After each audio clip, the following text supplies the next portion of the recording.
जय श्री कृष्णा। आज के वीडियो में आप जानेंगे कि निर्जला एकादशी का व्रत कैसे किया जाता है, पूजन कैसे किया जाता है और निर्जला एकादशी का नियम क्या होता है। तो निर्जला एकादशी के दिन सुबह सुबह स्नान आदि करके हमें एक चौकी लगा लेनी होगी। चौकी पर हमें पीले रंग का वस्त्र बिछा लेना है। आप चाहें तो अपने घर के मंदिर में निर्जला एकादशी का पूजन कर सकते हैं। अगर घर के मंदिर में पूजा कर रहे हैं तो वहाँ पर आप पीले रंग का आसन बिछा लें। उसके बाद में थोड़े से फूलों या फिर तिल का आसन देकर आप भगवान विष्णु फोटो या मूर्ति जो भी स्वरूप आपके पास है उनको यहाँ पर हम विराजमान कर देंगे। अब लड्डू गोपाल जी की अगर आप सेवा करते हैं तो लड्डू गोपाल जी को भी यहाँ पर विराजमान कर लेंगे, क्योंकि लड्डू गोपाल जी भगवान विष्णु का ही बाल स्वरूप हैं।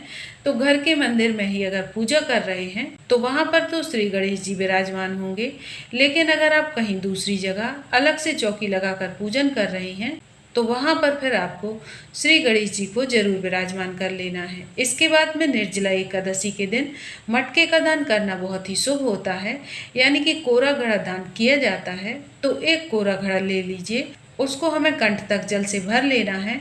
शुद्ध जल से हम इस घड़े को भर लेंगे और जो यह घड़ा है इसकी पूजा आप साथ में ही करेंगे। और घड़े के ऊपर जो है जो भी चीज़ें हम चढ़ाएंगे वह सब हमें दान करनी होंगी। तो घड़े के साथ साथ में हम कुछ चीज़ें दान करनी होती हैं, तो जो मैं आपको आगे बताऊंगी। तो एक घड़ा आप जरूर ले लीजिए और अब हम पूजा करना शुरू करते हैं। तो सबसे पहले हम घी का दीपक प्रज्वलित कर लेंगे। उसके बाद में जल छिड़कते हुए सभी को भाव रूपी स्नान करा देंगे। यहाँ पर चौकी पर हमने पहले से जल छिड़कते हुए शुद्धिकरण कर लिया था। हम सबसे पहले भगवान श्री गणेश जी का पूजन करेंगे, स्नान करा देंगे, वस्त्र स्वरूप में कलावा समर्पित कर देंगे, जनेऊ समर्पित कर देंगे और अगर जनेऊ ना हो तो सिर्फ कलावा भी समर्पित कर सकते हैं। इसके बाद में हम चंदन रोली से तिलक करेंगे, फूल समर्पित कर देंगे। तो यहाँ पर मैंने श्री गणेश जी का पूजन कर लिया है और गणेश जी का पूजन करने के बाद भगवान विष्णु को वस्त्र रूपी कलावा समर्पित कर देंगे, तिलक समर्पित कर देंगे, जनेऊ समर्पित कर देंगे और मूर्ति में विराजमान सभी देवी देवताओं को भी हम यहाँ पर तिलक कर देंगे। तो चंदन से हमने तिलक कर दिया है। और देखिए, निर्जला एकादशी को सबसे बड़ी एकादशी माना जाता है। शास्त्रों के अनुसार अगर आप निर्जला एकादशी के दिन निर्जल व्रत करते हैं तो साल की सभी एकादशियों के व्रत के समान आपको फल प्राप्त होता है। तो इसलिए इस व्रत को आप जरूर ही कीजिए। अब हमें घड़े का भी पूजन करना है। तो घड़े को हमने चंदन से तिलक कर दिया है।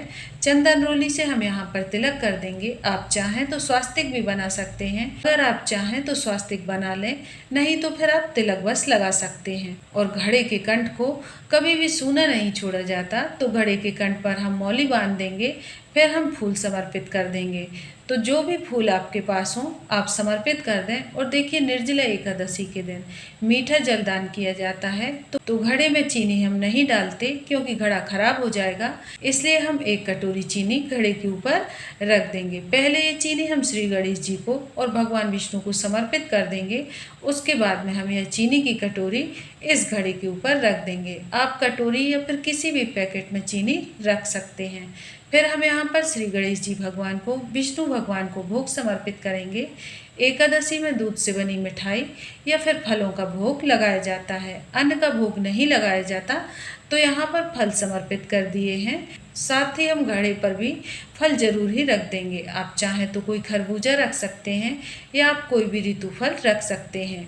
इसके साथ ही गर्मियों के समय में जो हाथ का बांस का बना हुआ पंखा होता है, इसका दान भी बहुत शुभ माना जाता है। तो हो सके तो इस पंखे का दान आप जरूर करें। तो यहाँ पर हमें एक पंखा समर्पित कर देना है। साथ में ही हमें यहाँ पर दक्षिणा समर्पित कर देनी है और फिर हम यहाँ पर जल समर्पित कर देंगे। इस तरह से भोग समर्पित करेंगे। इसके बाद में इसके साथ ही देखिए, एकादशी पर भगवान विष्णु को तुलसी का भोग जरूर समर्पित करें। तुलसी आप एकादशी से एक दिन पहले तोड़ लीजिएगा। अब देखिए, हमें यहाँ पर तिल समर्पित कर देने हैं। एकादशी में चावल का उपयोग बिल्कुल भी नहीं किया जाता है। यहाँ पर हम तिल समर्पित करते हैं। तो भगवान विष्णु को, श्री गणेश जी को हम यहाँ पर तिल समर्पित कर दिए हैं। और दिए में तिल जरूर ही डालने होते हैं, क्योंकि दिए में जितने तिल चटकते हैं उतने ही हमारे कष्टों का निवारण होता है।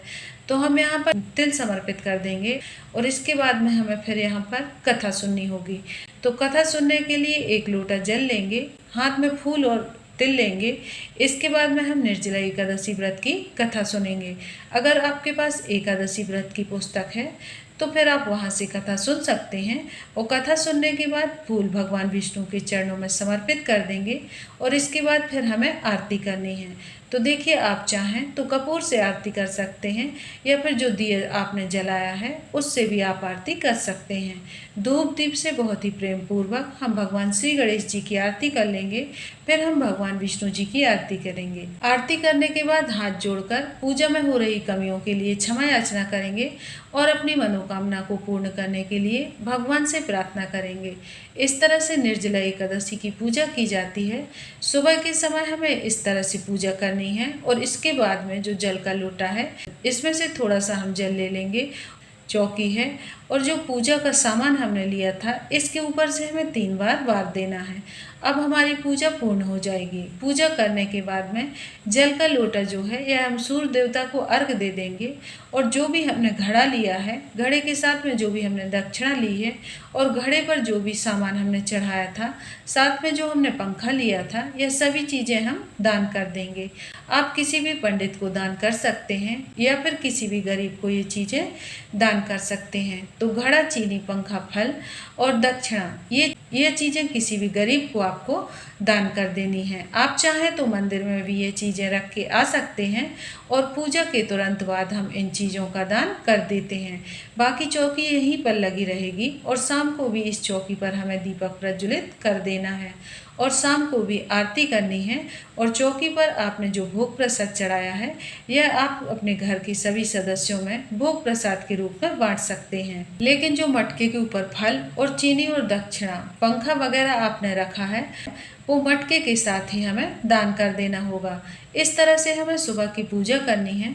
तो देखिए, निर्जला एकादशी का व्रत कैसे किया जाता है। तो जब हम एकादशी का व्रत करते हैं, एकादशी व्रत में अन्न का बिल्कुल भी सेवन नहीं किया जाता, सिर्फ फलाहार खाया जाता है। लेकिन निर्जला एकादशी का जब हम व्रत करते हैं तो हम जल का सेवन बिल्कुल भी नहीं करते, बिल्कुल ही निर्जल व्रत करते हैं और पूरे दिन में कुछ भी नहीं खाते पीते। तो अगर आप निर्जला एकादशी का व्रत कर सकते हैं तो अति उत्तम है, क्योंकि निर्जला एकादशी का व्रत निर्जल करने से